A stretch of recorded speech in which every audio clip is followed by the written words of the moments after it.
Hey, what's up everyone? Welcome back to the channel. Boozer here. In today's video, I'm going to be doing a showcase on Strategos Islin. He's a fusion from a couple months ago. He wasn't really highly regarded at all. Mainly, I think his kit seemed, obviously not very flashy, and kind of redundant to maybe some champions that we currently have in the game already. So people kind of passed up on him. I went for him, and you know what? I finally found a good spot for him, and I'm going to show you guys how to use him in this video. Let's go over his kit real quick. He got an A1, 50% chance of landing provoke, double hit. This is really solid A1. It's better than Huss's A1 at provoking, so we can use him as a provoker, although his full-time provoking might not be possible with this champion, but definitely as a secondary provoke, very good. His A2, he's got an AoE, decreased speed, 100% chance, 3-turn cooldown. Also has a decreased duration of enemy buffs, which is kind of nice, not super necessary, but the main thing is his decreased speed here. 3-turn cooldown, similar to somebody like Visix. This champion is compared to Visix, I think, pretty often, or at least in my opinion, he's very comparable to Visix, although I would believe probably better than her. His A3, a lot of buffs, a lot of protection here. Ally protection, increased defense on the whole team. It's on a 4-turn cooldown, and then he places counterattack and a big shield on himself. So similar to like Valkyrie. Valkyrie's ability where she places a shield on a whole team, proportionate to defense. He only places it on himself with the counterattack. So the way this works is like he kind of can give himself, he can turn himself into like a mischief target. But because he places ally protection on the whole team, doesn't necessarily mean that he will have more buffs than everybody else, because he is placing one buff on everybody else and not on himself, for example. But he will be likely a mischief target more often than not. And then his passive, he basically will heal himself whenever he gets hit. For every 500 defense he has, is a percentage of his defense. So, just a small gearing consideration. If you guys have the option to, make sure you guys gear his defense up to increments of 500, so you guys get the bonus heal. Heals other allies under ally protection placed by this champion by 30% of this skill's initial heal. So a little bit of extra healing there if Islin heals himself. So if he heals himself, then he heals your team. If he doesn't, then no healing happens. Great base stats, defense, decent speed, decent HP. So yeah, very good champion. Just kind of like, not too flashy or anything like that. But the way I used him was in Hydra. So we're going to go over a Hydra run here, and I'll talk you through what happened. Alright guys, so here's the team I put together here. This is hard Hydra, so I'm just going to try to do as much damage as I can. I basically have Islin here supporting 4 damage dealers, and obviously Ugo is here for the decreased defense and block buffs. But I basically have Islin here supporting this whole team by himself. Yes, Harma and Taras are quite tanky, and the Croc has ability to protect himself, so they have ways to sustain themselves. But then you have the Rabbit here, who actually is quite squishy, and then we have no means of reviving or anything like that. So you guys can kind of see how Islin does in supporting this whole team. Also, you can kind of compare the 4 different damage dealers against each other. So let's jump into the run here, and then we'll do some more talking here. I'm going to increase the speed here. So basically I'm using Islin for the A1 provoke. His A1 provoke is actually consistent enough that he does land it quite often. And in this run, which lasted a long time, and if Strategos doesn't provoke the Head of Decay, we do have a backup provoke here with Harma. She has negative affinity to the Head of Decay this rotation, and she doesn't have much accuracy, so she can only really apply the provoke if she has increased accuracy, which we do have on this team. You can see we have quite a bit of buffs going on here, which powers up our Taras to do quite a bit of damage. It's actually a pretty decent team. It doesn't have increased attack, so we can't really power up the bunny, but the bunny brings some really good buffs and debuffs. So increased speed from a damage dealing champion is really nice, especially for lower difficulties where you just mainly focus on dealing damage. You don't really want to control the heads so much. I mean, you don't really need to if you are doing lower difficulty for max damage. So it's nice to have a damage dealer that brings some extra utilities. He brings speed up and leech, as well as accuracy up, which actually is helpful sometimes too. What else we got? We got Harma here. Harma just brings a ton of damage. She also gets increased defense from Islin, which is another really nice perk from Islin. He also powers himself up, so that's really nice as well. He actually hits decent. He doesn't hit insanely hard, but he hits decently. I mean, he's not gonna, you know, do any insane damage or anything like that, but he pitches in. We do have Croc here. Croc is a HP based damage dealer, so he won't benefit from defense up, but he's really good at keeping himself alive. He has a big health pool. He has a big shield on his A2, and he brings lots of utility. He weakens all the heads together. He has lots of AoEs, so he's going to bring down their stats pretty quickly. And he hits pretty good for an HP based damage dealer. And then finally we have Taras here, which is like the premium HP based damage dealer. He has incredible survivability, incredibly strong multipliers with his A3, his AoE. And it works really well with this kind of team where we get lots of buffs going on. We got buffs from the Croc, we got buffs from Islin, we got buffs from Bunny. So yeah, just really strong. I don't know, pretty strong synergy team here. Obviously we're on hard, so it's not going to be like some insane nightmare team right now, but maybe subbing out one of the damage dealers for one more support probably puts this into yeah, nightmare possibility. But right now we're on hard. We're just seeing how it goes here. Islin's the only support really. Ugo brings a little bit of healing, like from the cleanse, which is kind of nice. She brings the very important decreased defense and block buffs, which we don't have anywhere on other champions really. But yeah, decided to build Islin because I really needed a decreased speed champion. I actually don't have that many options. So I went with Islin, and just after this run, I was like, wow, I'm really impressed, and I'm going to definitely use this guy probably full time in more of my teams. So you see here, we actually don't have a way to deal with the fear head. So the fear head actually gives us a little bit of issues. But on hard difficulty with my roster, we can kind of kill most heads pretty quickly if we focus them down. Also, the hex damage that they receive is also really nice, so we don't actually have to interact with the torment head to kill them off. We can just let them die from hex damage. Also, you notice that once the torment head dies, the fear debuff is removed. So if you're close, then might as well take them out, and then you can clear all the fear debuffs on your whole team. This is a great rotation for magic nukers or Ugo. For replacing the block buffs. There's a lot of good affinity matchups for magic this rotation. Yeah, so just gonna go on here. There's a lot of damage coming in from these champions.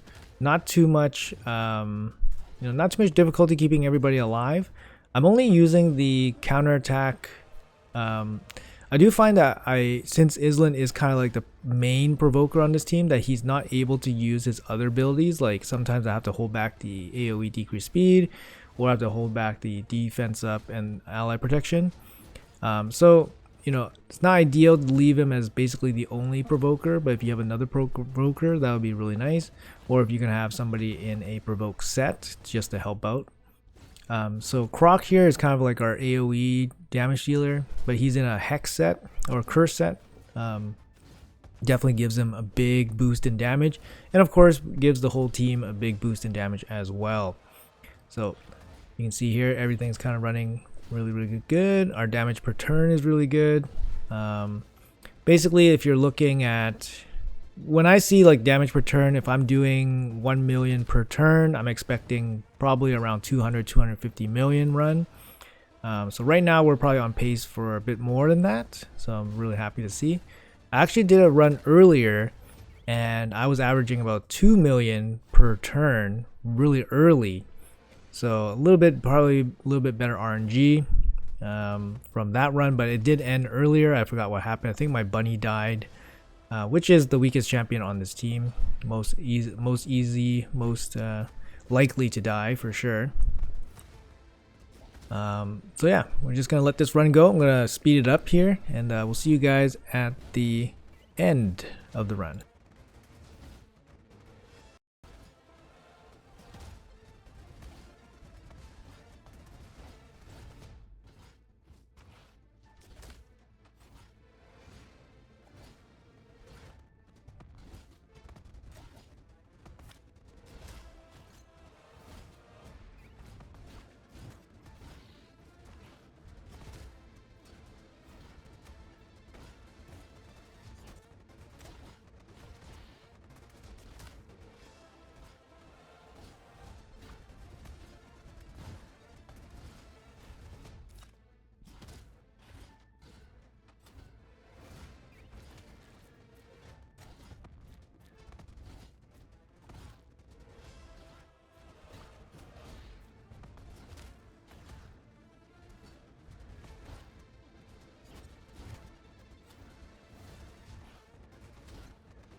Okay, I just want to stop the video here.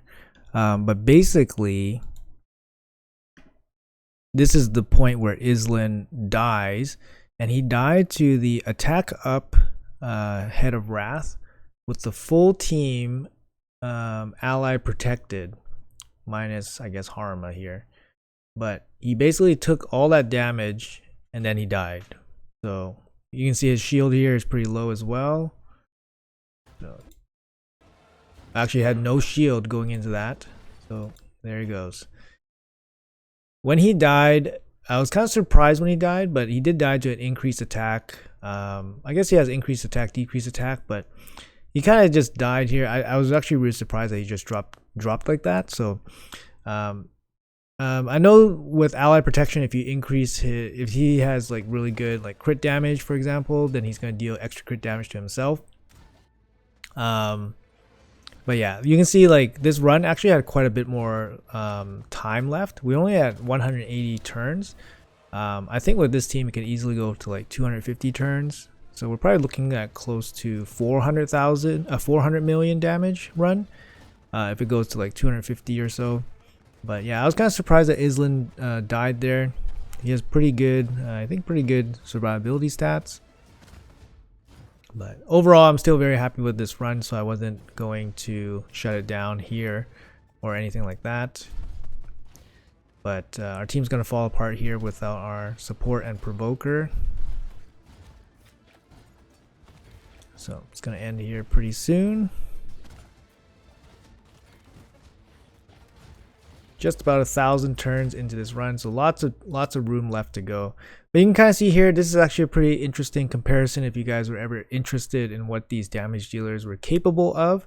So Razovar in the lead is going to get do a lot of damage. She goes super fast, built in Savage gear. I'll go over the builds here, but I just want to show the damage here. Taras leading the way, 87 million. He does a ton of damage here. Harama not too far behind. Croc, he has decent base multipliers, but he's not going to hit as hard as these three. The only reason his damage is at 57, close to Razovar, is because he actually has a Hex set, which probably boosts his damage significantly, maybe like 15. It could be like 15 million here worth of damage for him. So he doesn't really compare like 1-to-1 against these guys. Also, he's not built in Savage or Lethal. So all three of these damage dealers are built in Savage / Lethal gear. So maybe if he was built in Lethal gear, he might be putting up closer numbers, but Hex is keeping him up. Ugo here with basically just War Master, 8.7. Islin, just War Master, 12. Like I said, he hits pretty decent, and he has pretty decent stats. So we'll jump into what this team looks like in terms of gearing. All right, so the Harma here is basically just damage Harma. Same Harma that I use for Arena. So if you have a Arena Harma, just put her in your Hydra team. She does tons of damage. You want Helm Smasher here. Helm Smasher is the mastery, offensive mastery of choice over War Master for the lower difficulties. The War Master procs are actually quite small on the lower difficulties, so not as important. We have Taras here. Taras is also in lethal gear. He's just, you know, in my regular Arena build. Same thing, Helm Smasher for extra damage. I'll go Islin here. I actually forgot that I had a blessing for him, so I actually didn't put a blessing on him. But I think as a blessing, I would probably go maybe Brimstone. I didn't even have a Brimstone champion in that whole team, so a Brimstone would have been a little bit helpful. He does have an AoE, he does have a double hit, so he does have some chances to place it, and he does have counterattack, so counterattack can place it. But I'll probably go Brimstone. So the key thing here with Islin is that if you increase his crit damage, he's going to take more damage from the ally protection. You definitely want him with some decent HP pool. So you want him with some HP, so he can soak up some hits, so he can heal up. Obviously, you want his defense, like I said, over 500 increments. So you know, I put him over 5,500. If you can do more, or if you can do 5,000 or 4,500, that's perfectly fine. You want him to go a little bit fast, so you can cycle through his skills, so you can do provokes on the head of decay. I built him with resistance. Like I said, he does make himself a mischief target pretty often, so I gave him some resistance, and I gave him enough accuracy to land his abilities in Hydra. So with my Hydra bonuses, he's pretty stacked. I have him in broken gear here. If you put him in regeneration, he's going to be pretty tanky. However, most of the run he doesn't take any damage, so some of the healing ability sets aren't really necessary. You can see some of the gear here is not even fully rolled up, not glyphed up even. So I mean, there's definitely improvement on this build, but I wasn't too concerned considering that this was just a hard team anyways. So you do want him fully booked. He has debuff chances and cooldown reduction on his moves. Like, this move is really bad for a 6 turn. For a 4 turn, it's passable. This move is also really bad as a 4 turn, and it's also really bad as 75%. So you definitely want to book him out. In terms of overall books, he's got 10, which is the average. It's not too bad. And like I said, Brimstone is a suitable blessing for him if you want to use that. Accuracy in all battles is really helpful if you want to go give yourself an extra stat boost if you guys need it. Here's the masteries for him. I didn't want to fully master him out, but he does benefit quite a bit from the masteries. Like, lasting gifts is really good on him because he gets, he casts a lot of buffs, so then you get extra extension on his buffs, and then obviously extra extension on the speed down is very, very good. War Master for some extra damage.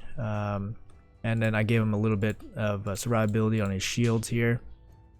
And then extra cycling ability on his speed down. But yeah, overall, like, he's an insane support, especially for the low end difficulties. You can carry a team by himself, as you guys clearly see. Razovar here, just fast. Giant Slayer with some damage. He could go Helm Smasher too, but I do use him for some PvE boss content as well.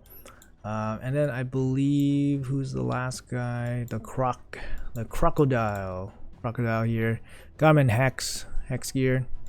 Yeah, hex gear. He's kind of slow, some damage. Helm Smasher for extra damage, but he's not there to do super amounts of damage. He's there to support with the hex and his passive ability. But yeah, so anyways, guys, I hope you guys enjoyed this showcase on Strategos Islin. He's actually a really good champion. Great support, great team carry.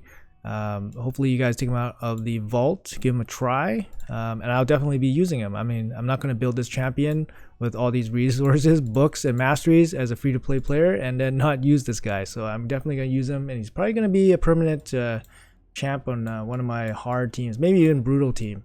But a very good champion. Very happy with them, and hopefully you guys enjoyed the showcase. Let me know in the comments below what you guys think, and I'll see you guys in the next video.